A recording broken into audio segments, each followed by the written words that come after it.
The Mimbres were a branch of the Mogollon culture that lived in southwestern New Mexico in ancient times. Their pottery is among the most beautiful and admired in the ancient Southwest, and the reason is because of the designs that they used. Mimbres pottery frequently depicts humans and animals in scenes of everyday life and mythology, just all kinds of very wonderful designs that really bring people back to the Mimbres times and makes us feel like we can get a little window into their world. Mimbres culture existed distinct from those cultures around it from about 1000 to about 1150 AD. The first pottery that the people in that area made was Mogollon red on brown, and that was just using the brown clay that's everywhere in that area and putting a red mineral paint on it. They started doing that about 700. But things changed pretty quickly in the Mimbres region because by 750 they were adding a white slip to that. So they would take the same brown clay, they would put a white slip on top of it and then apply that red mineral paint. And they'd get more contrast between the design and the background. They call this 3 circles red on white, and this shows up about 750. This change in pottery continued, and a few years later, they started to change the way they fired their pottery. So Mogollon red on brown and 3 circles red on white were both fired in an open oxidation firing. Suddenly they started reduction firing them, in some way getting that iron to reduce, and that changed that red designs into black designs, which provided the maximum amount of contrast between the painted design and the background. This type started to be made around 800, and it's known as Mangus black on white or Mimbres bold base. Over time, Mimbres pottery continued to change. The designs became more refined, the lines became finer. The Mimbres were also changing the way they lived. Previously, they had lived in pit houses, but around the same time that the pottery became more refined, they were also moving into pueblos. This is what's known as the Mimbres Classic period, and it started around the year 1000. Around this same time, a new type of pottery also shows up, and that is Mimbres Polychrome. Now, Mimbres Polychrome is made very similar to the way Mimbres Black on White is, except there's a third color. There's kind of a yellowish brown color that shows up in some pots, making it polychrome, which means 3 or more colors. Now, there's a common misconception about Mimbres pottery, and that is that people think that all Mimbres pottery comes from graves. And it's true that a lot of the Mimbres pottery that's on the market today was taken from graves.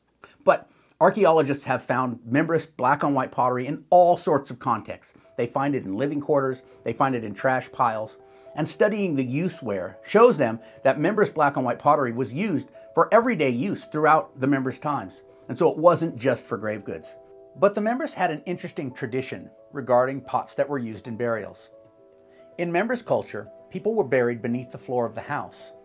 And in this burial, a bowl was traditionally placed over the person's head, and a small hole was broken out of the bottom of the bowl. And so as you look at the pottery that I'm showing here, you'll notice that a lot of them have this hole in the center of the bottom of the bowl. And usually it's broken from the outside in. Nobody really knows what this symbolized to the Mimbres people.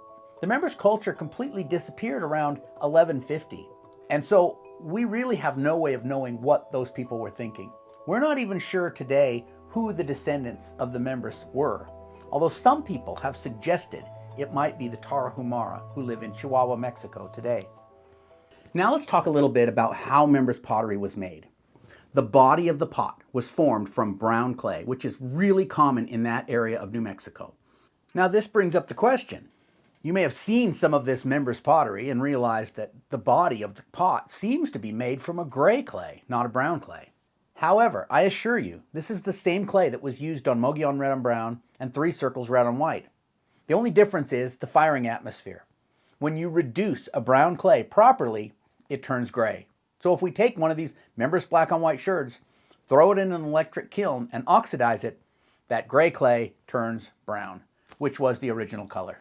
Mimbres pottery was formed using the coil and scrape method, which was traditional among Mogollon groups. Once the pot has been formed, this fine white slip was applied, usually just on the inside of bowls. Remember, 90% of these pots were bowls. There were other forms made. There were jars, there were effigy forms, but 90% of them were bowls. And so when they had a bowl, they would slip the inside. The outside would be left rather crude and unfinished. It wasn't particularly smooth. Sometimes the slip would kind of slop over, or there'd be fingerprints on the outside, and they didn't really worry about it. It wasn't decorated. But the inside of the bowl was very refined. Very nice, smooth finish with these excellent designs painted on them. And that white slip has been the subject of a lot of conversations. Where were they getting it? Okay, white slip is not super common in that area. And a lot of people have speculated on where that white clay was coming from. And I'll talk more about that later. Now, on top of that white slip, they applied a red mineral paint. Now, this was created probably by just combining red clay and red iron oxide, or hematite nodules. This kind of red stone is pretty common in southwestern New Mexico. And so they would just grind that up on a pallet, add some red clay, and apply it to the pot. Now, as to how Mimbres Pottery was fired, really nobody knows. Archaeologists have spent a good deal of time looking for Mimbres kilns and have found zero evidence of Mimbres Pottery firings. Obviously, they were firing pottery, but we still have no idea. A ceramics analyst I know named Mary Ownby has studied a lot of these Mimbres sherds, and she tells me that most Mimbres pottery was fired between about 800 and 850 degrees Celsius, and so not particularly hot. Now, over the years, there's been a lot of Mimbres replicas made, but most of those have not been made in an authentic manner. And that is because, as I talked about, Mimbres pottery is reduced, and how exactly they achieve that reduction atmosphere has been a matter of speculation. A lot, in fact, most Mimbres replicas have been made inauthentically. They've been made with organic paint, they've been made with acrylic paint, everything you can imagine. But one particular couple has made a career out of making beautiful Mimbres pottery replicas, and that is Paul and Laurel Thornburg. Here's a pot that they made that I bought way back in the 90s.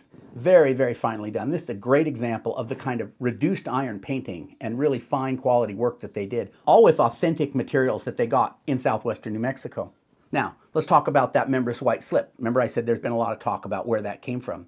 The Thornburgs were getting their white slip from the far western edge of the Mimbres area, near Red Rock, New Mexico.